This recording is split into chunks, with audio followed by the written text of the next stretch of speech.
Hi, this is Jeff Holsinger with Team Horizon. This is the third video that I've done on the MB339, and I'm going to call this flight characteristics and also a few tips after about 80 flights to tell you what I found with this airplane. So the first thing I want to talk about is the manual that comes with the airplane is very well thought out, and when it comes to the throws and the expo recommendations that Ali came up with, I find that they're very, very good. I set this airplane up exactly to the dimensions that Ali has in the manual, and I was very, very happy with the ailerons, the elevator, and the rudder, and made a slight change in the flaps, and I'll go over that in a few minutes. But if you use the throws that he shows in the instruction manual and the expo that he recommends, you're going to find that this is a very honest airplane, very easy and predictable to fly, and most important, very, very predictable on landing. Now, I did say that I changed the flaps.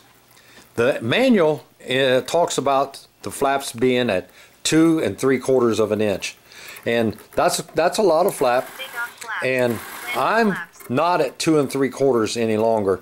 My first 10 flights I was probably 2 3/4, and it worked out well, but I found that the airplane, because of the nature of it, it can get a little too slow on landing. And I'm not talking about too slow on landing when you're making your approach. I'm talking about like the last foot or so that you're off the ground and you're getting ready to touch down. It can get pretty slow. So I backed the flaps off to 2 1/4 inches. So my flaps are 2 1/4 inches instead of 2 3/4 inch. I find with my flying style and the way that I land the airplane, it just made it a little more consistent for me not to have all that extra flap in there, but it still lands very, very slow, and it's just a little more predictable for me to fly at 2 1/4 inches rather than 2 3/4. It's a personal preference, but I'd rather not get the airplane extremely slow. And if people that know me know that I'm real picky, I don't want to scratch the bottom of my wingtips by dropping the wing at the last moment. So 2 1/4 works for me. Let's talk about down compensation on the elevator. So anyway, here is the elevator at straight and level, flaps up, normal flight. My elevator doesn't carry any up trim or any down trim. It's just about perfect, but that may vary from model to model. But I am going to show you the down compensation for the flaps. So there's the approach flaps, and there's the landing flaps. So if you look at that real close and you're building your model, that'll kind of give you a starting point of possibly how much down you're going to need. Because the airplane, just like any other typical jet, they typically balloon up when you put the flaps down. And this one does the same thing. So since we're talking about compensation, let's talk about knife edge, for example. When you knife edge this airplane, it tends to pull to the gear. So when it pulls to the gear just slightly, you got to add a little up elevator. Well, in your Spectrum radio, there's already a predetermined mix that allows that to happen. So it takes just a little bit of up elevator in a knife edge to stop it from pulling to the gear. The next thing that it tends to do in a knife edge, it tends to want to roll out in a knife edge. And what I mean by rolling out, when you go to a knife edge and you're holding just the rudder and the elevator to fly knife edge, it wants to roll back over sort of straight and level. Well, it takes a little bit of aileron to hold it in a knife edge to stop it from rolling out. So you got to have a little bit of mix in the aileron. The rudder to the aileron needs a little mix, and the rudder to the elevator needs a little mix.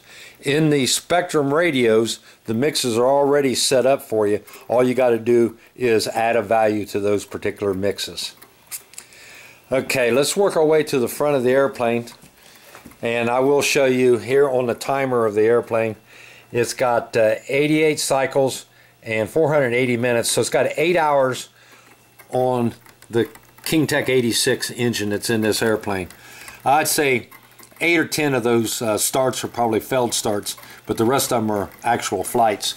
While I'm looking back here, I will tell you that take your bell mouth and set it all the way up against the the bulkhead here. I've seen a lot of guys about a ½ inch gap or something like that, but I put it all the way to the bulkhead, and there's one reason for that. I mean, it'll work anywhere you put it, but I wanted the tailpipe to come out the back end as far as I could, because I noticed on some of the prototype MB339s this area was a little scorched. Well, it's because the tailpipe was in about a ½ inch. So the further you stick this tailpipe back, the less chance you have of scorching the covering on the end. As you can see, after 88 cycles, this thing's not scorched or tarnished in any way, because I got the tailpipe back as far as I can get it. The gap on the motor and the tailpipe, you can kind of look and see what I did there. That doesn't seem to be real critical. I've had it a little deeper, I've had it a little further out. I settled for right there. Seems to work real well there. The CG on the airplane, the way we check the CG is you roll the airplane inverted at a 45 and you let go of the elevator stick and you see if it falls to the gear or to the canopy. This one slightly falls to the gear, or excuse me, to the canopy. Well, it's inverted at a 45, so it's very, very neutral. You have to add very little elevator compensation when you fly this airplane inverted. So the way we do that is you take off, you roll over, inverted, and you fly at a 45 and you watch the elevator. It should fall very, very slightly. If it falls drastically, it's nose heavy. If it doesn't fall at all, it's tail heavy. You want to just have a little bit of fall in that 45 inverted climb, and that is where the CG is just about right. So where does it fall out? It falls out right on the leading edge of this wing. So right about where my finger's at is where the CG is.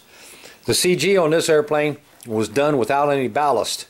I'm using 2 hard pack 5,000 milliamp packs and a 3,200 milliamp 3-cell live feed for the turbine. No ballast in the nose. Most of the guys are carrying 6 to 8 ounces of ballast in the nose, and I don't carry any ballast in the nose because I did it basically with batteries. You know, it's up to you, but I'd rather carry you know, battery around with me than lead around with me. UAT wise, put the UAT as far forward as you can, you know, because you need the weight in the nose.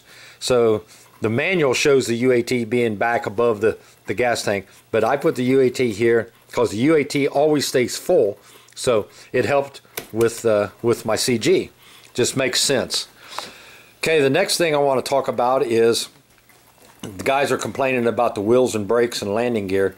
So I can tell you that almost all my flights on this airplane have been off of grass, and my landing gear have held up quite well. Now, you know, I'm going to be honest with you, they got a little bit of play in the landing gear, but I've got 88 flights out of the grass on this thing, and it's not been perfect grass. You know, it's got bumps and stuff like that in it. But let's get down here to the wheel, and I'll explain to you what I found as far as the brakes are concerned. The brakes on this thing tend to want to grab. Guys complain about the brakes, and I found that this may be the cause or part of the cause, but maybe not all of it.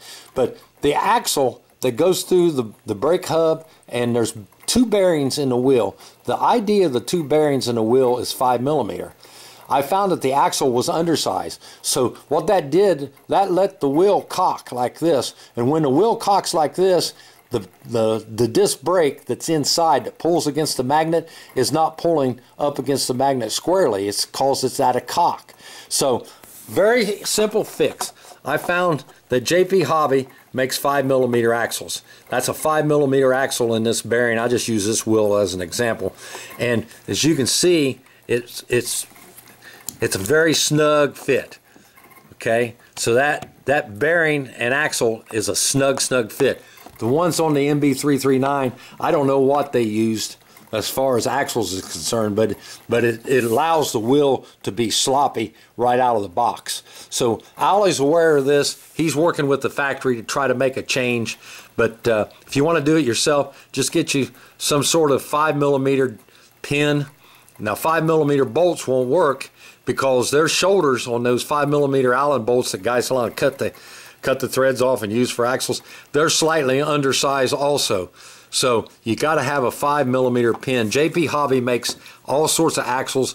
I happen to find some 5mm JP Hobby axles in my box, and I switched them over, and my brakes are a lot smoother. They're not perfect, but they're a lot smoother. They won't lock up like they did in the early days when they were stock, and I'm able to control the brakes quite well.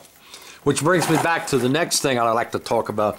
If you're going to build one of these airplanes, please put a gyro in the airplane.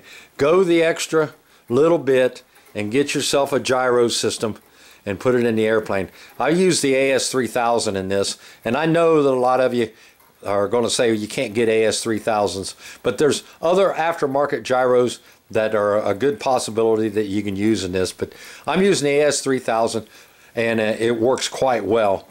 One of the things I like about it also is when I do fly off of asphalt, you can see I've got nose wheel steering. The AS3000 provides that function. So when I do apply the brakes and the airplane wants to veer left or right just a little bit, the gyro tries to correct that long before I even get a chance to try to correct it. So it really helps out to use a gyro. A gyro in this airplane makes this airplane groove, and it makes it a lot more solid than without a gyro.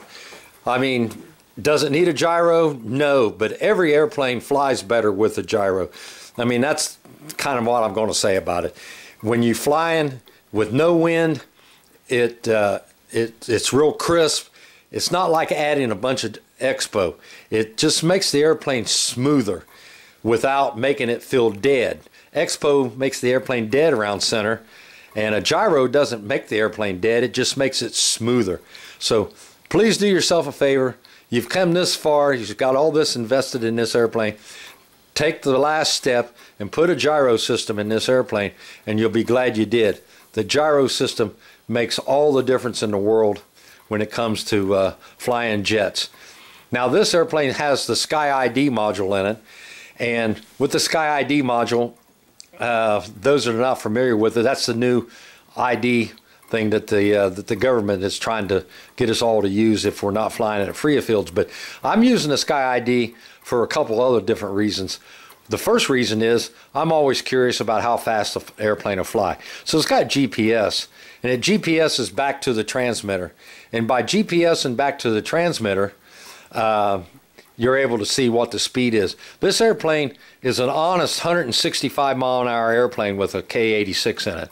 It'll fly 165 mile an hour, not out of a split S, but out of a steep turn, straight and level. And you know, I was kind of surprised that the airplane flies that fast, because it's sort of pretty good size airplane, and it doesn't really have all that big of an engine in it.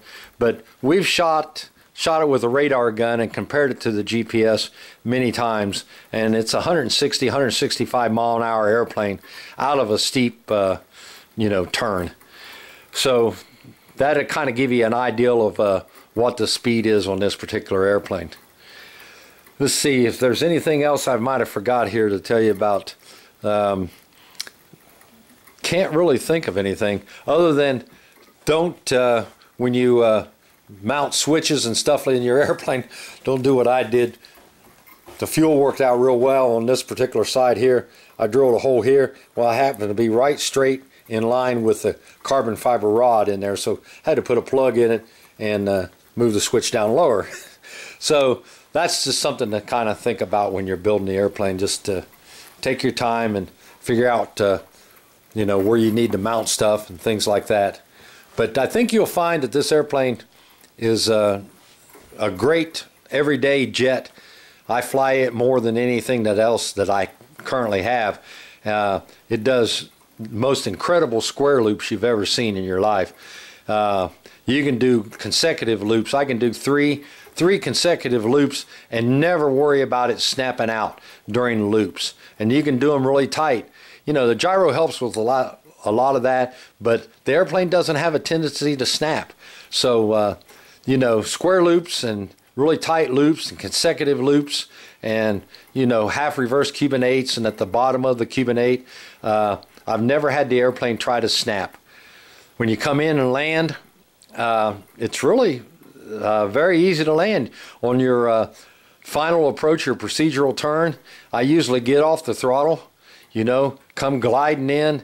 A lot of jets, you've got to drag them in and got to add throttle. You got to manage the motor. I found with this one, typically after you get comfortable with the airplane, I just somewhere in that last turn, I just get off the throttle and I just glide in and set it down exactly where I want to set it down. There's no you know, having to manage the throttle and be just right on the numbers. You know, some of the jets, if you're a little hot, you're going to bounce. If you're a little slow, you're going to fall out. This airplane just very predictable, I guess, is the best way to describe it. It's just super easy to fly, super easy to land, and that's most important for the newbies. I fly this thing all the time out of a 600-foot grass field, and I have no issues at all. I could probably do it very comfortably out of a 400-foot field, because I'm stopped way before the end of our field. And just on windy days, crosswind days, no wind days, it doesn't really matter. I use full flaps on every landing. Whether it's windy or calm, I always use full flaps. And the airplane is just solid as a rock. So with that, I hope that cleared up some of the questions about the landing gear and the brakes. Some of the things that I've learned after about 80 flights on the airplane, I can't find anything bad to say about the way it flies. I mean, it's about as easy as it gets when it comes to flying a turbine jet.